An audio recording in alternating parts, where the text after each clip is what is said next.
माता की भारत माता की जब तक सूरज चांद रहेगा दारसेन तेरा नाम रहेगा, जब तक सूरज चांद रहेगा दारसेन तेरा नाम रहेगा। दारसेन का ये बलिदान यही चलाए ना दारसेन का ये बलिदान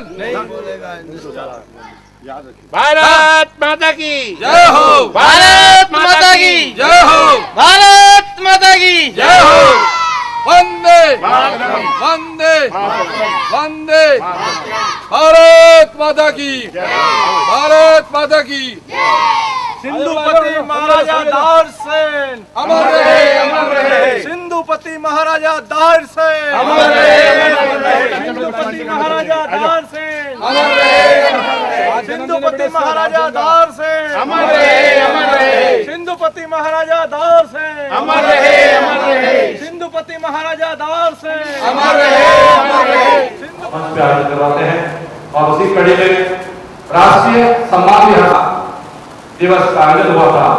तब ये घोषणा हुई कि हर वर्ष सिंधु सभ्यता सनातन धर्मी भाइयों बहनों की नागरिकता का जो सहयोग कर रहे हैं, ऐसी कार्य करने वाली संस्थाओं का महाराजा दारसेन सम्मान 51,000 रुपए का हम देकर के अभिनंदन करते हैं। और आज 25 अगस्त का और पहली बार महाराजा दारसेन के नाम से हॉकी लीग प्रतियोगिता हुई, जिसमें सभी सहयोगियों ने स्विमिंग प्रतियोगिता संस्कृति स्कूल जयपुर हुई। और ये हम सबके लिए गौरव की बात है कि देश भर से मेयो कॉलेज और मेयो गर्ल्स स्कूल में बच्चों ने बहुत ही सक्रियता से भागीदारी निभाई।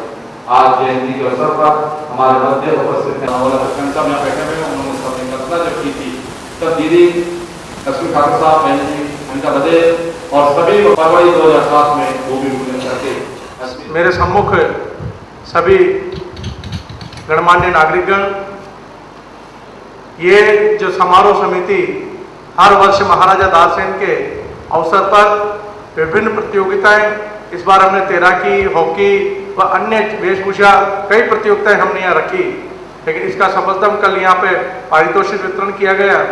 उस पारितोषिक वितरण के तहत बहुत बच्चों में मयूर के, मेयो के कई बच्चों ने उत्साहवर्धन करके यहाँ अपनी पूर्ण रूप से उपस्थिति दर्ज कराई और बहुत अच्छा आयोजन इस प्रकार का यहाँ किया गया।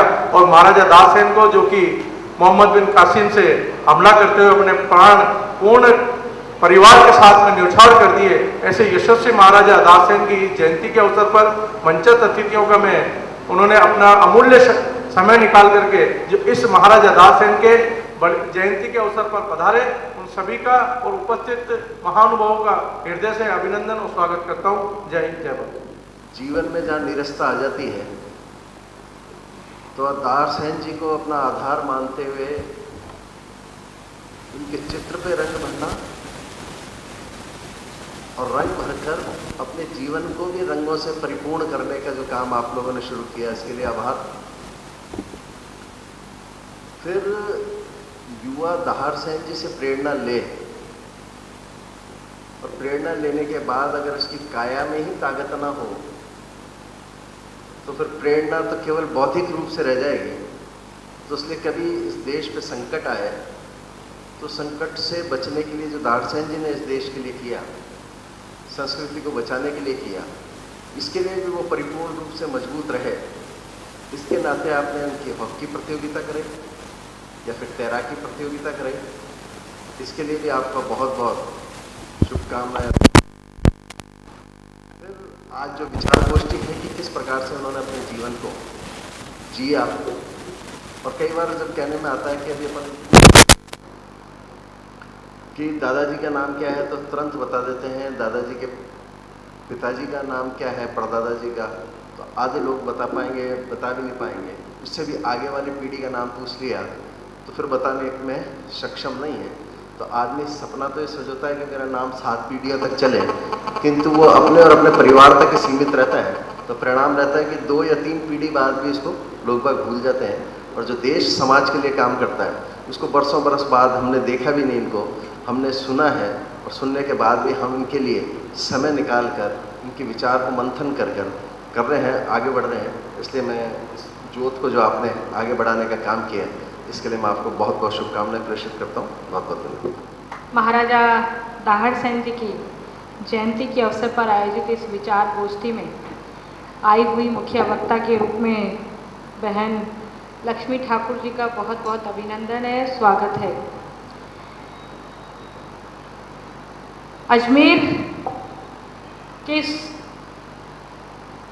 सुंदर दहाड़सेन स्मारक के इस वातावरण में जब बच्चे आकर के सुबह खेलते हैं और दहाड़सेन के जीवन के बारे में पढ़ते हैं और उनसे प्रेरणा लेते हैं, तो निश्चित रूप से ये अजमेर के बच्चों के लिए बहुत सौभाग्य की बात है कि इतना प्रेरणादायी स्थान उन्हें यहाँ मिला है। महाराजा दाहड़सेन के जीवन से हर कोई प्रेरणा ले सकता है कि किस तरह से देशभक्ति उनके अंदर कूट कूट कर भरी थी और विदेशी आक्रांताओं से न केवल राजा होने के नाते से दाहड़सेन वरन उनके पूरे परिवार ने, चाहे उनकी पत्नी हो या चाहे उनकी पुत्रियां हों, उन्होंने किस प्रकार से चतुराई से बलिदान दिया ही नहीं बल्कि दुश्मन को कैसे वश में करके उससे बदला लिया जाए। यदि ये किसी से सीखना है तो उनकी बेटियों से सीखना चाहिए।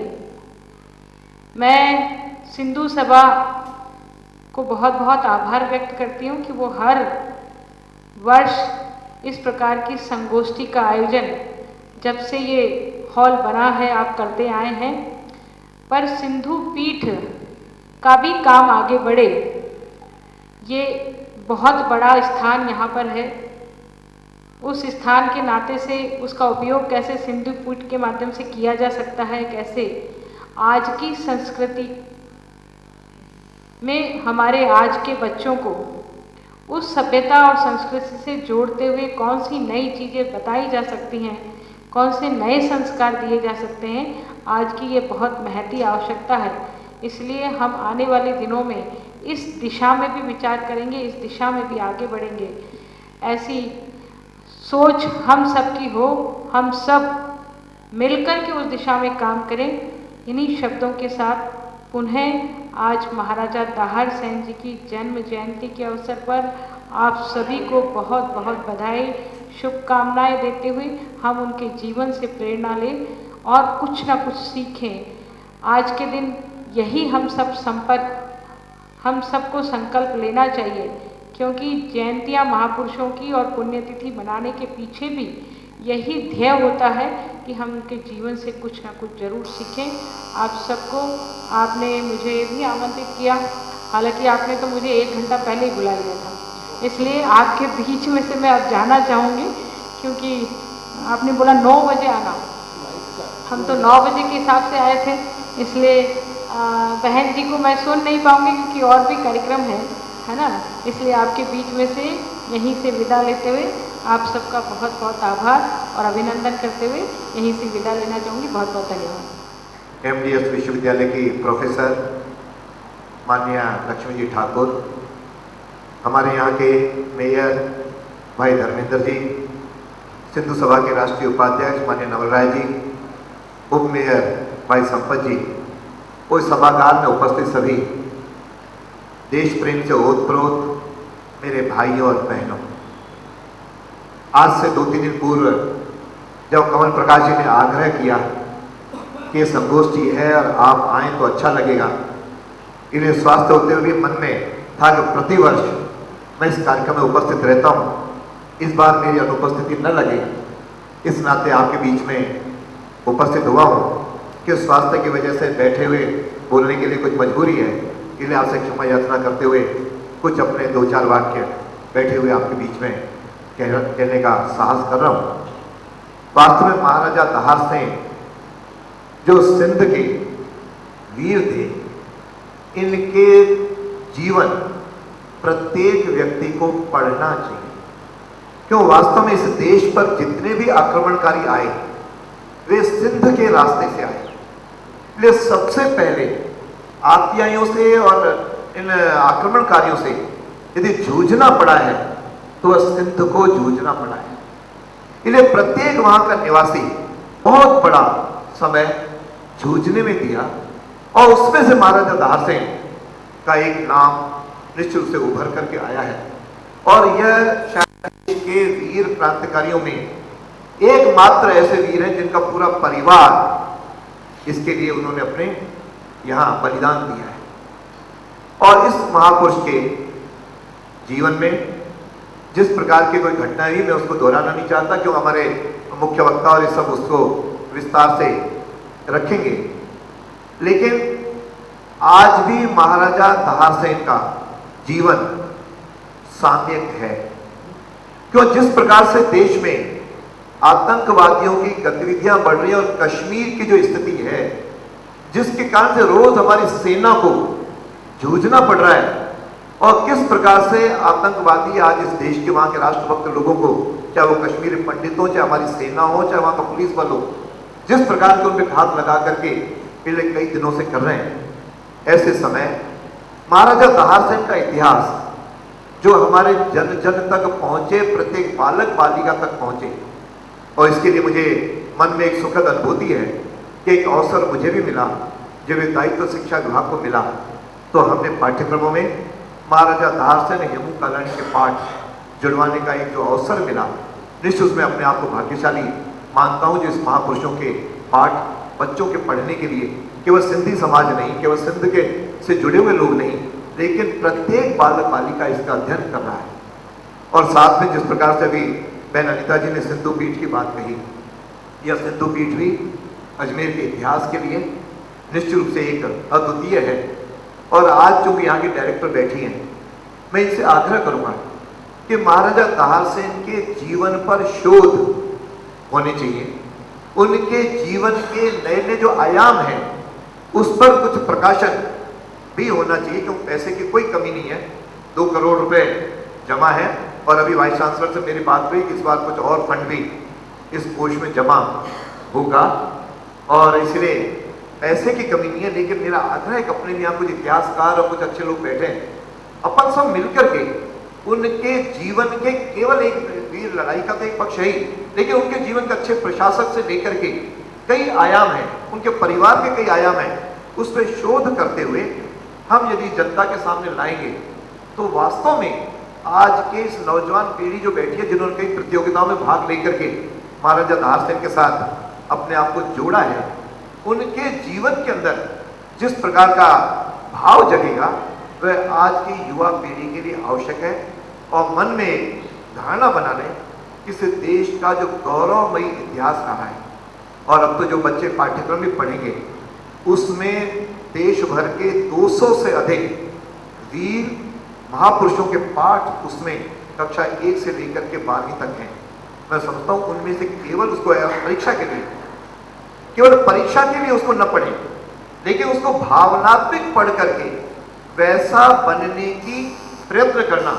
और यह देश मेरा है, इस देश के जितने वीरों ने बलिदान दिया है इस देश की आज़ादी की अखंडता की रक्षा करने के लिए, उसमें मैं भी अपने, अब सीमा पर जाकर के शायद लड़ने की आवश्यकता नहीं है, कोई सेना विदेशी आएगी उससे कोई अपन जाकर के जूझेंगे नहीं, लेकिन इस देश और समाज के अंदर राष्ट्रभक्ति का भाव जागृत करते हुए हम में से प्रत्येक व्यक्ति इस भाव के साथ अपने आप को जोड़े।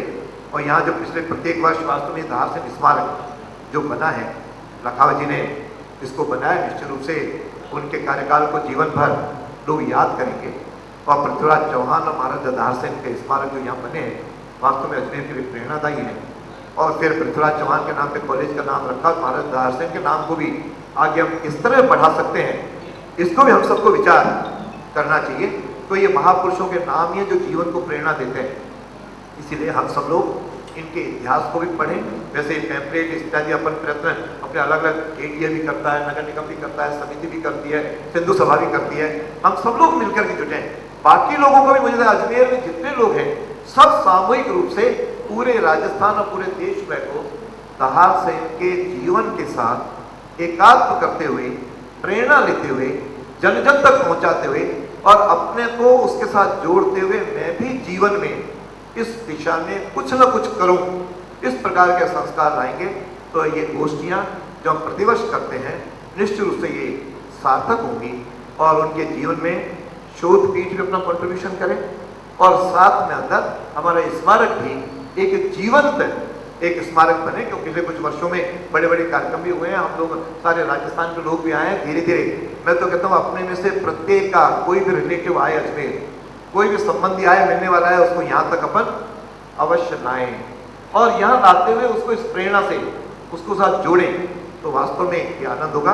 और आज मुझे खुशी है कि मुझे इस संगोष्ठी में माननीय कमल प्रकाश जी के आग्रह पर आने का सौभाग्य मिला, इसलिए मैं उनको अपनी ओर से बधाई भी देता हूँ। और आप सबने यहाँ बुलाया और समय के दिया, इसके लिए मैं आयोजकों को अपनी ओर से शुभकामनाएं देता हुआ हम इस जयंती को निरंतर आगे अपने जीवन में उतारते रहें, ये कहता हूँ अपने वाणी को विराम देता हूँ। जय हिंद, जय भारत। मुझे यहाँ आके पता चला कि मैं मुख्य वक्ता हूँ, जबकि मुख्य वक्ता तो देवरानी जी से अच्छा कोई हो ही नहीं सकता इस जगह। इतना एक्सपीरियंस, इतना अनुभव उनको है, उतना मुझे, मैं तो इस मामले में उनके सामने बच्ची हूँ। यूनिवर्सिटी की प्रोफेसर ज़रूर हूँ, पर सिंधु शोध पीठ खुला है तब से मैं ज़्यादा इस तरह की एक्टिविटीज़ में इन्वॉल्व हुई हूँ। पहले थोड़ा बहुत जो मेरी परिस्थितियाँ, मेरे घर गृहस्थी और यूनिवर्सिटी मुझे जितना अलाउ करती थी उतना ही मैं इन्वॉल्व थी। अब मैं ज़बरदस्ती इन्वॉल्व करती हूँ अपने आप को कि आज जन्माष्टमी है फिर भी आई मैं इधर। इनके प्रयासों से मैं इनको धन्यवाद दूंगी कि मुझे घर से निकाल के इन्होंने बाहर धारसेन के प्रति कुछ अपनी श्रद्धा सुमन अर्पित करने के लिए बुलाया। Thank you very much. So far as शोध पीठ इज कंसर्न, मैं कहूँगी शोध पीठ में यहाँ बच्चे बैठे हैं, यूथ बैठा है, मैं उनका आह्वान करती हूँ कि आप आएँ और अपने जो भी जिज्ञासा है उनको भी पूरी करें। और रिसर्च के फील्ड में जो पीजी कर चुके हैं, जो सिंधी विषय में या अन्य विषयों में भी पोस्ट ग्रेजुएट है, उत्तर स्नातकोत्तर डिग्री है, वो आके शोध का कार्य करने के लिए हमसे बात कर सकते हैं। इस बार मॉनिटरिंग कमेटी की जो मीटिंग हुई थी सिंधु शोध पीठ की, उसमें दादा हमने ये किया कि 4 रिसर्च स्कॉलर को 25-25 हज़ार तक का हम छोटे छोटे प्रोजेक्ट पे इकोनॉमिक सपोर्ट दे सकते हैं। अगर कोई छोटे से प्रोजेक्ट लेके काम करना चाहे तो 25,000 तक की 6 महीने से लेके 1 साल में वो प्रोजेक्ट पूरा करे और 25,000 तक की सहायता सिंधु शोध पीठ देगी। ऐसे हम 4 विद्यार्थियों को दे सकते हैं। और मैं आह्वान करूंगी आपका कि पहला ऐसा छोटा प्रोजेक्ट धारसेन पे आना चाहिए। आप कोई भी गणमान्य अजमेर का या कोई विद्यार्थी जो भी MA पास है और जो रिसर्च करना चाहता है या इसमें करना चाहता है, तो मैं आप सब लोगों को कहूँगी कि आपका वेलकम है। और ये तो एक छोटा सा हमने प्रयास शुरू करा है। अगर आप लोगों की जिज्ञासाएं और इच्छाएं खत्म नहीं होएगी तो हम बड़े बड़े प्रोजेक्ट्स भी लेके आएंगे। जैसा कि दादा ने बोला कि पैसे की हमारे पास कमी नहीं है, हमको अच्छे लोग चाहिए काम करने के लिए।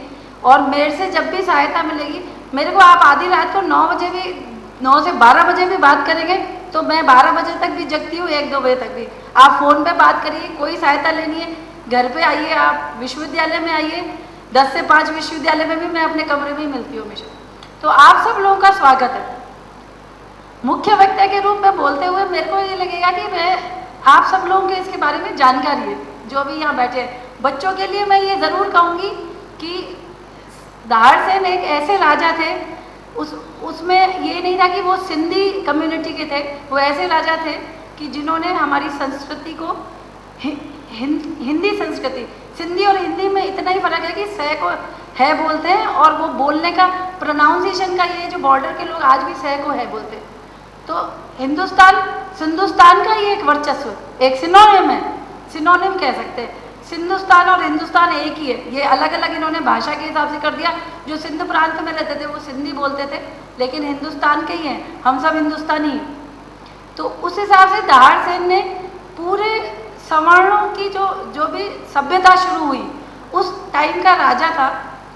और इस तरह के और बहुत सारे राजा हुए, लेकिन धारसेन ने अपनी पूरी परिवार की कुर्बानी दी।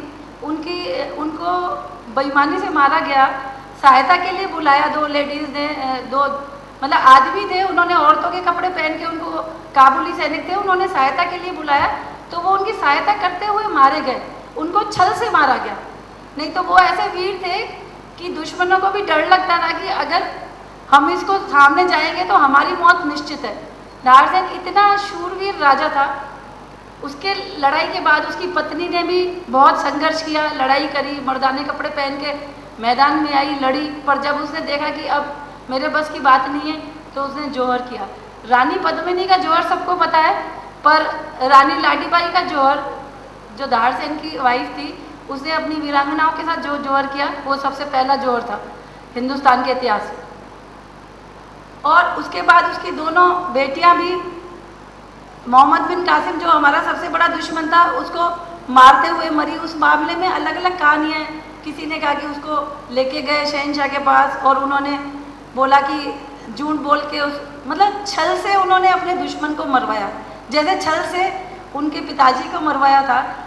इसमें यह है कि राजनीति में अपने दिमाग खोल के रखना चाहिए, जो जिस तरह का दुश्मन है उसे उसी तरह से निपटना चाहिए। ये संदेश मिलता है हमारे बच्चों को।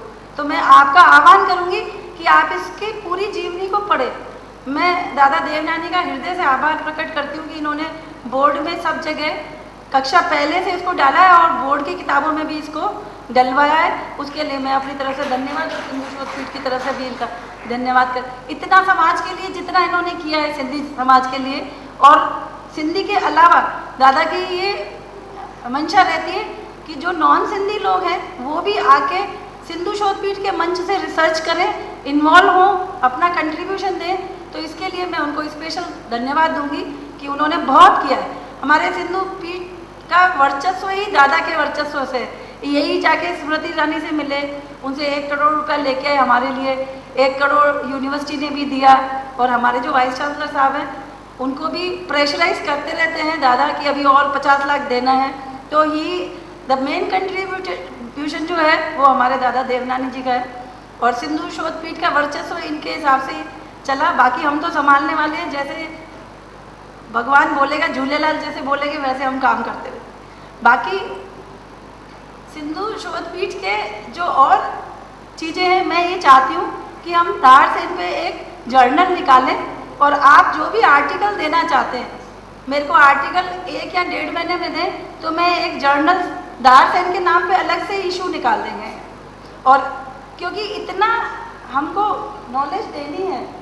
दूसरा, एक किताब भी हम निकाल सकते हैं, अगर हमारे बच्चे चैप्टर्स लिखना चाहते हैं जो MA पास है या जिन्होंने पढ़ा है, हम एक बुक भी, एडिटेड बुक निकाल सकते हैं सिंधु शोधपीठ की तरफ से। मैं आपको ये प्रपोजल दे रही हूँ, अगर आप लोग मुझे कुछ भी लिखित में देंगे, ईमेल कर दें मेरे ईमेल पे, मेरे से बात कर लें, मैं आपको अपना एड्रेस, फ़ोन नंबर दे देती हूँ।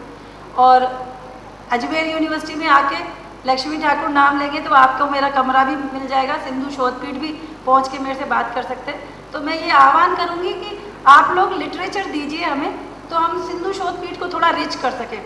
और स्पेशली कमल प्रकाश जी के पास बहुत लिटरेचर है, इसलिए मैं ये बात कह रही हूँ इस मंच से कि चैप्टर के फॉर्म में, बुक के फॉर्म में, अगर वो हमारे यहाँ से किताब भी छपवाना चाहें तो हम सिंधु शोधपीठ से किताब, उनकी लिखी हुई किताब भी छपवा सकते हैं।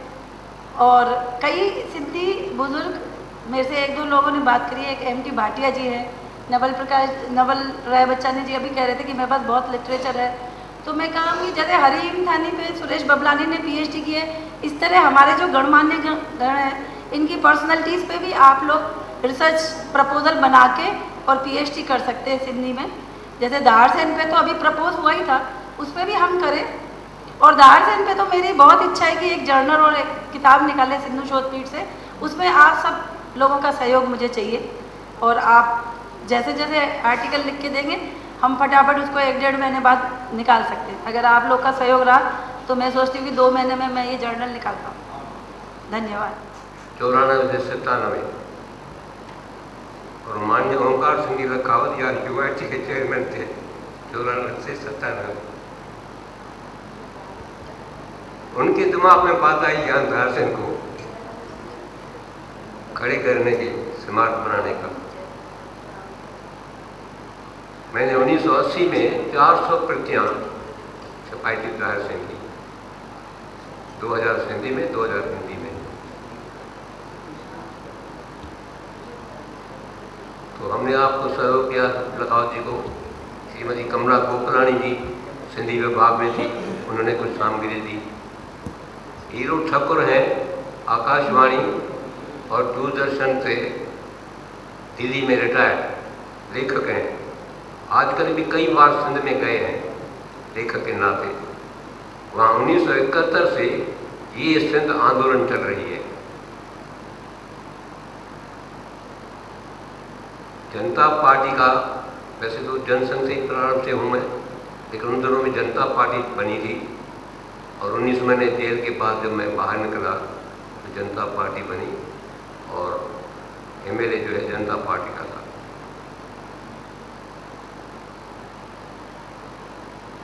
तो उन दोनों में जो 47 में शरणार्थी आए थे, 71 की लड़ाई में आए थे, 1 लाख उसमें से 70,000 को नागरिकता कराई थी मराठी देसाई थे केंद्र में।